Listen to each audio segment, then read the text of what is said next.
100 రూపాయలు ఇస్తుంది, తీసుకోండి. మా బాబాయ్, మీ నాన్నగారి లాగా మా కోసం మీరు కూడా పాటు పడుతున్నారు. మా ఆయుష్ కూడా పోసుకుని 100 ఏళ్ళు చల్లగా ఉండి బాబు.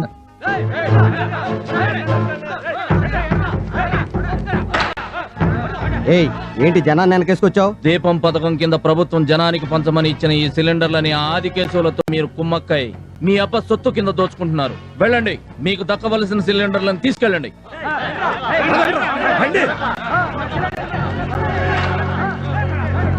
ఏయ్, ఇక మీ అన్యాయాలు సాగవు, జాగ్రత్త.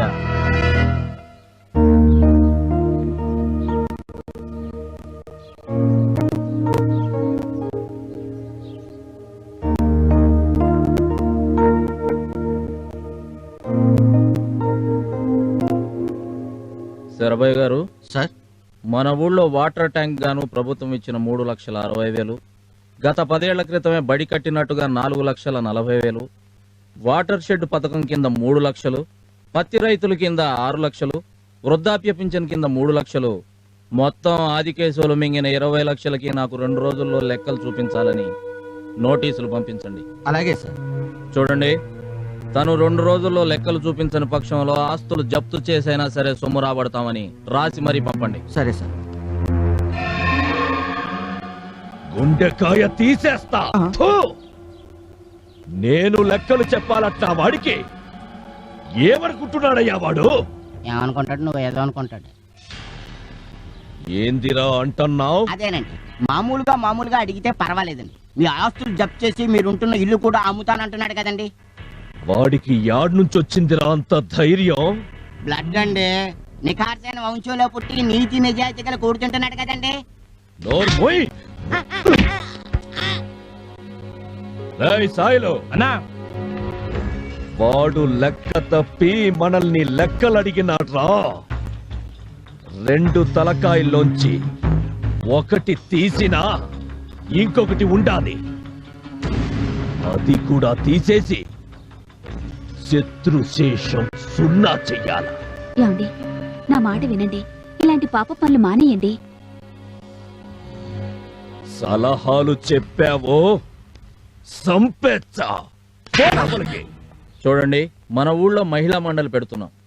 అంతేకాక మీకు డ్వాక్రా పథకాలని, పొదుపు పథకాలని, పనికి ఆహార పథకం అని బోలెడని పథకాల కింద మన ప్రభుత్వం మీకు సాయం చేస్తుంది. ఏమంటారు?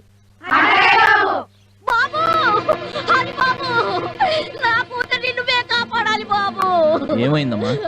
అది కేసులు మనసులు వచ్చి పర్వలో పని చేసుకుంటున్నా నా కూతుర్ని ఊరి చివరున్న గూడెంస్ దగ్గరికి లాక్కెళ్ళిపోయారు బాబు. నువ్వేం భయపడకమ్మా, 10 నిమిషాల్లో నీ కూతురు నీ దగ్గర ఉంటుంది.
ఈ లెక్క ఇంకోసారి చూడు. ఆది కేశవులు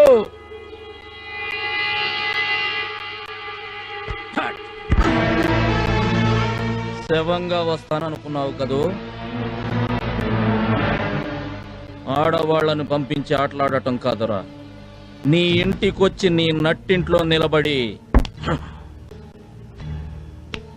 ఛాలెంజ్ చేస్తున్నా.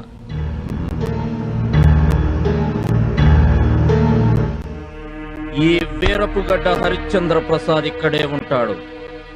దమ్ముంటే నా మోచేతి వెంట్రుక పీకండ్రా చూద్దాం. నేను తలుచుకుంటే ఇక్కడే నీ వంశం మొత్తాన్ని నరికి నీ నట్టింట్లో పాతి పెట్టగలను. కానీ నేను అలా చేయను. అది మా నాన్న ఆశయం కాదు కనుక.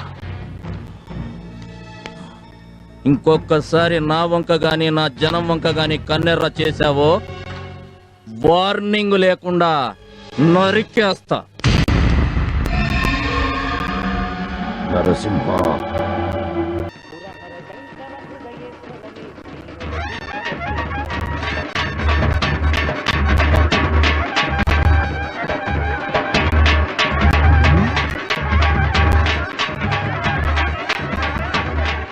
ఆ హరిగాడి జుట్టు నీ చేతికి దొరికిందనుకో ఏం చేస్తావురా?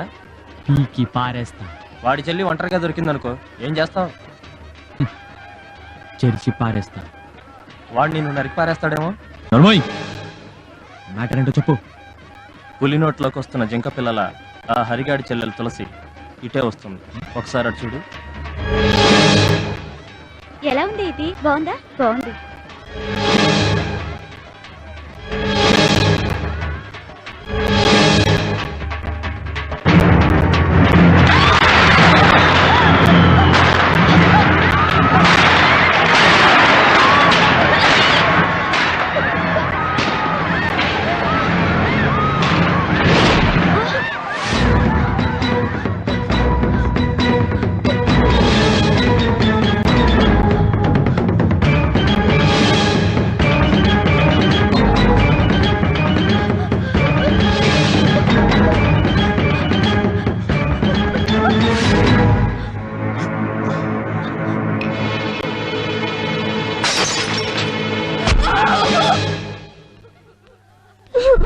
హరి బాబు, జాతరలో టపాసులు పేలి గాయపడ్డారు బాబు.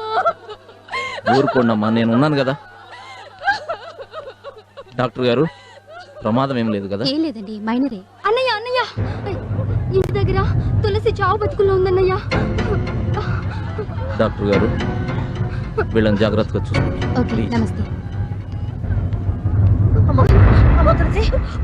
ఏమైందమ్మా? చెప్పమ్మా, ఏమైందమ్మా?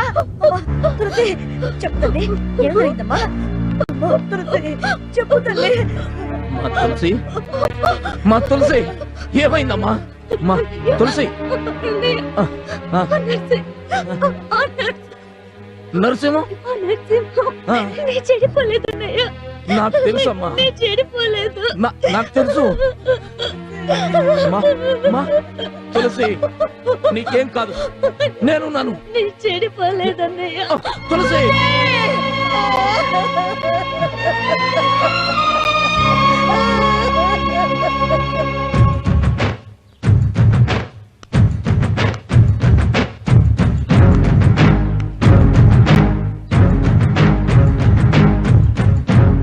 ఏంటి హరి ఇలా వచ్చావు? ఏమైంది? నా చెల్లెలు చచ్చిపోయింది. ఎలా?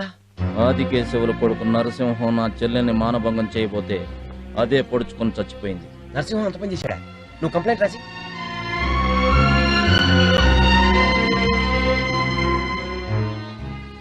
ఇదిగోండి సార్. సాయంత్రం లోపల వాడిని సెల్లో దొరికిపోతే చూడు. ఆ నమ్మకంతోటే వచ్చాను సార్. Thank you.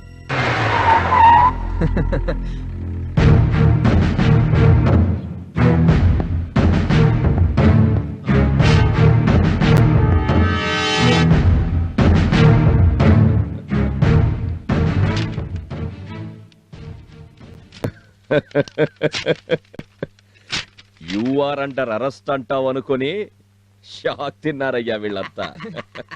అయినా నేనుండగా మిమ్మల్ని ఎవరు అరెస్ట్ చేస్తారండి? మీ వెనకాల నేనున్నాను, నా వెనకాల చట్టం ఉంది. పైగా ఈ ఊరు మీది, ఇక్కడ పవర్ మీది. ఊర్లో ఒక్క ఆడది కూడా మిగలకుండా బాబు గారిని దున్నేమనండి. సంతోషంగా ఉండండి. నమస్కారం.